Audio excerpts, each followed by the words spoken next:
Kaveri project में लगी ब्रह्मोस की शक्ति भारत को मिली कामयाबी। न रूस ने सोचा था, न चीन और अमेरिका ने की थी इसकी कल्पना। डीआरडीओ वैज्ञानिक देने वाले हैं हाइपरसोनिक मिसाइल जैसा सरप्राइज। तो उधर डीआरडीओ 3D थ्रस्ट वेक्टरिंग तकनीक के लिए लगा रहा जोर। भारत के विमान प्रोजेक्ट में फिलहाल सबसे बड़ी दिक्कत इंजनों की है। भारत इंजनों के मामले में दूसरे देशों पर निर्भर है।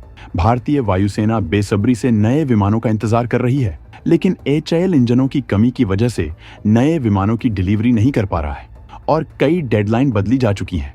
अमेरिका ने वक्त के हिसाब से सालों की देरी कर दी है, लेकिन भारत के लिए इस मामले में अब एक बेहद दमदार खबर है। ब्रह्मोस एरोस्पेस अब कावेरी इंजन को ऐसी तकनीक से लैस करने जा रहा है कि ये 80 kN थ्रस्ट की ताकत दे सकेगा, जिसके बाद इसका इस्तेमाल लड़ाकू विमानों और UAV में किया जा सकेगा और भारत इंजनों के मामले में आत्मनिर्भर हो जाएगा। इस मामले में भारत के वैज्ञानिक उसी तरह का सरप्राइज दुनिया को देने वाले हैं, जैसे भारत ने हाइपरसोनिक मिसाइल का सफल टेस्ट करके दुनिया में भूचाल मचा दिया था। इतना ही नहीं, भारत के विमानों को भयंकर क्षमताओं से लैस करने के लिए DRDO 3D थ्रस्ट वेक्टरिंग तकनीक पर जोर लगा रहा है, जो किसी भी विमान को भयंकर क्षमताओं से लैस करने की ताकत रखता है। तो विमान तकनीक में बवंडर कामयाबी के लिए भारत का क्या प्लान है, जानने के लिए वीडियो को अंत तक देखिए। भारत ने सालों की जद्दोजहद के बाद बनाया था कावेरी इंजन, लेकिन फाइटर जेट उड़ाने में नहीं हासिल कर पाया कामयाबी। अब ब्रह्मोस एरोस्पेस इसके लिए कर रहा खास तकनीक पर काम। सबसे पहले हम आपको ये बताएंगे कि कावेरी इंजन पर भारत किस कामयाबी के करीब पहुंच चुका है, जबकि इसके बाद हम आपको ये बताएंगे कि 3D थ्रस्ट वेक्टरिंग तकनीक के द्वारा भारतीय विमान कैसे तूफान बनने वाले हैं। दरअसल भारत ने अपने पहले लड़ाकू विमान को पूरी तरह से स्वदेशी बनाने का फैसला किया था। भारत ने विमान की ज्यादातर जरूरी तकनीकों पर सफलता हासिल कर ली थी और भारत ने इंजन पर भी काम शुरू किया था। DRDO की ही शाखा GTRI को इसका इंजन बनाने का काम दिया गया था। इस इंजन पर भारत सरकार ने बड़ा बजट भी खर्च किया था। इंजन तो बनकर आखिरकार तैयार हुआ, लेकिन ये इंजन लड़ाकू विमानों को उड़ाने में सक्षम नहीं हो पाया था। इस इंजन की टेस्टिंग भारत से रूस तक की गई थी। आखिरकार भारत ने अपने रक्षा पार्टनर से इंजन हासिल करके अपने तेजस विमान को पूरा किया था, लेकिन भारत ने कावेरी प्रोजेक्ट को बंद नहीं किया है। भारत किसी भी कीमत पर स्वदेशी इंजन बनाना चाहता है।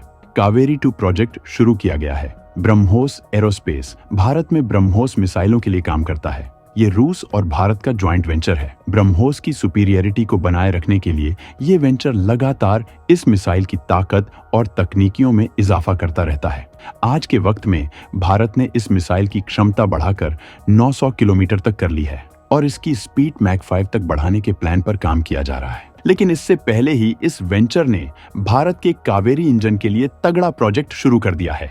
इस प्रोजेक्ट के तहत BrahMos aerospace dry Kaveri engine के लिए ऐसा आफ्टरबर्नर विकसित कर रहा है एक्स्ट्रा 29 kN थ्रस्ट जनरेट करने में मदद करेगा, जिससे इसकी क्षमता बढ़कर 80 kN तक की हो जाएगी। और इस क्षमता के साथ ये इंजन भारतीय लड़ाकू विमानों और UAV को ताकत देने में पूरी तरह से सक्षम हो जाएगा और भारत की स्वदेशी इंजनों की तलाश खत्म हो जाएगी।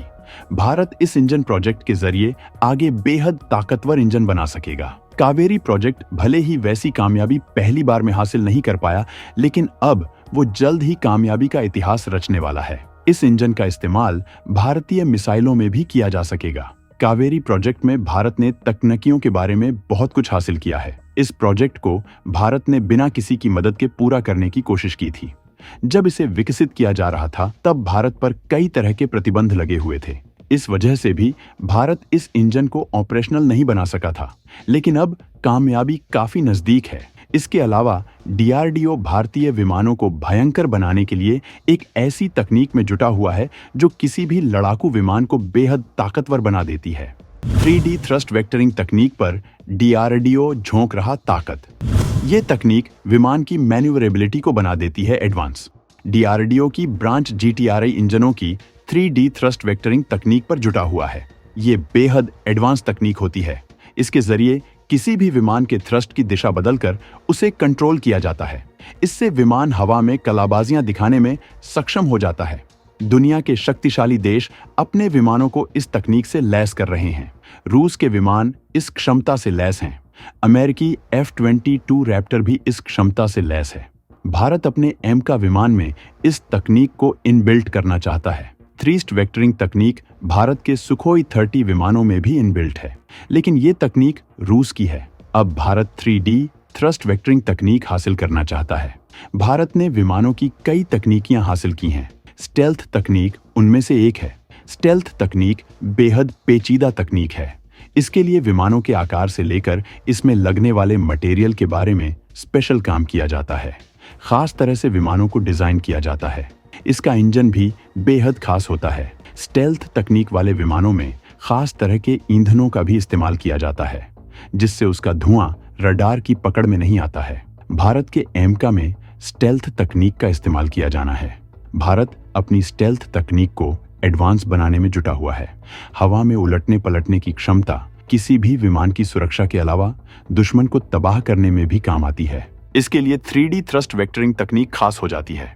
इसमें खास तरह के नोजल का इस्तेमाल किया जाता है, जिन्हें घुमाया जा सकता है और विमानों की गति कंट्रोल होती है। GTRI इस बारे में रिसर्च कर रहा है और उसने इस बारे में अध्ययन पूरा कर लिया है और अब वो इस तकनीक के विकास में लग गया है। मतलब जब एमका आकाश में उतरेगा तो दुश्मन को भागने का भी मौका नहीं मिलेगा और रडार इसे पकड़ ही नहीं पाएंगे। हाल में इजराइल ने स्टेल्थ विमानों की ताकत पूरी दुनिया को दिखाई है।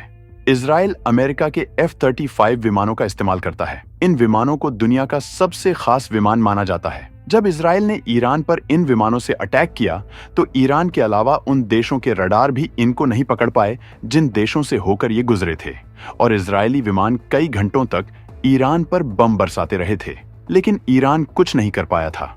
भारत का एमका F-35 से बेहद ताकतवर होने वाला है। F-35 से कई तकनीकियों में एमका एडवांस साबित होगा। भारत के इस एडवांस विमान को बनाने में भले ही वक्त ज्यादा लग रहा है, लेकिन एक बार जब ये बनकर तैयार हो जाएगा तो भारत विमान तकनीकी में बेहद आगे निकल जाएगा और खुद के दम पर बेहतरीन विमान बनाने की क्षमता रखेगा। एमका विमानों के 2 वेरिएंट तैयार होंगे, जिनमें से दूसरा वेरिएंट पहले से भी एडवांस होने वाला है। तो दोस्तों, भारत के विमानों के प्रोजेक्ट के बारे में जानकर कैसा लगा, कमेंट में जरूर बताएं।